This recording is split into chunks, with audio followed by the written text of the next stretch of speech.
Casanova, opera pop, tratto dal romanzo di Matteo Strucul, Casanova, la sonata dei cuori infranti. Venezia, 1755. Giacomo Casanova è appena tornato da un lungo esilio, ma ancora non sa quale destino lo attende. Avventure, intrighi, seduzione e amore.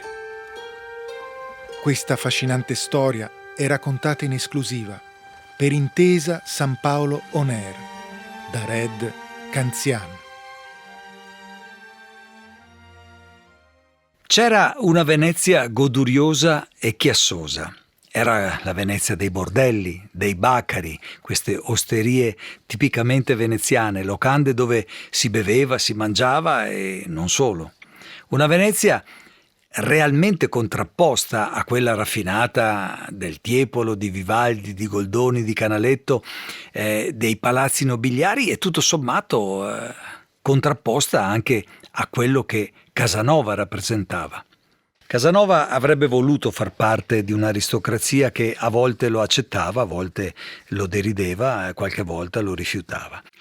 Ma ritorniamo al Baccaro, ritorniamo alla cantina d'Omori.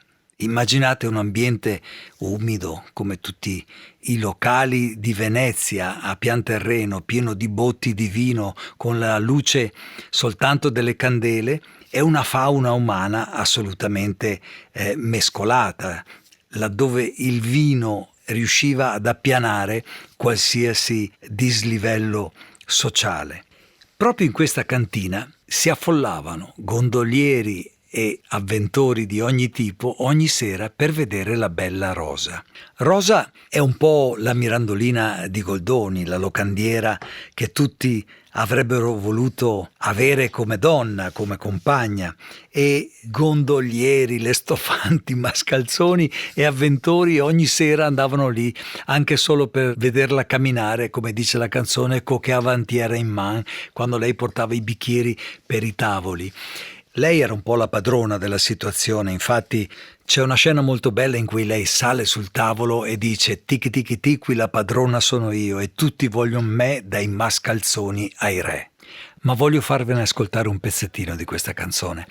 È cantata in veneto perché all'interno di un luogo così tipicamente veneziano, veramente la lingua italiana faceva a cazzotti con la storia.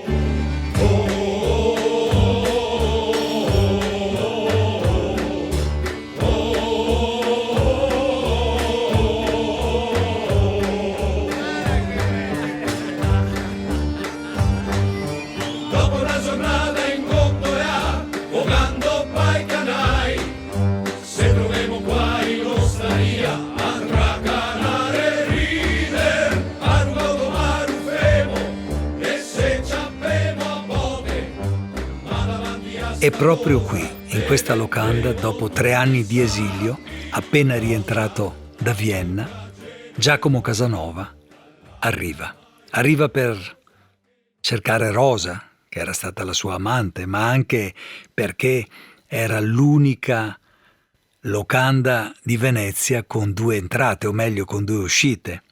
E appunto tutti sanno quanto un uomo come Giacomo Casanova avesse bisogno di una via di fuga, sempre.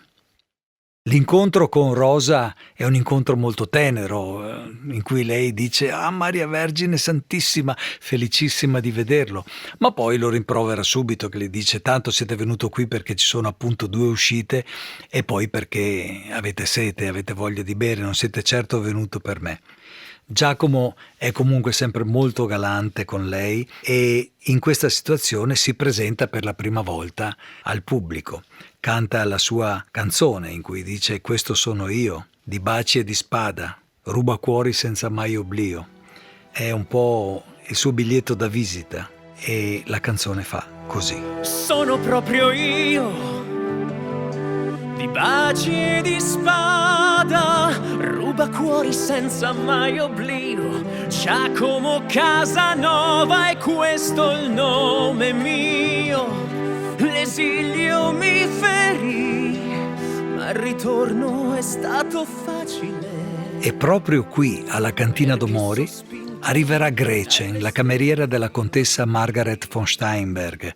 Gretchen era stata anche lei amante di Casanova, infatti l'incontro con Casanova e poi con Rosa c'è un attimo un gioco di sguardi e anche di imbarazzo, ma lo va a cercare non per se stessa, lo va a cercare per la sua padrona. La sua padrona vuole vedere Giacomo Casanova, vuole parlargli, vuole forse proporgli un patto, una scommessa, chissà. Io mi fermo qui e il resto della storia alla prossima puntata.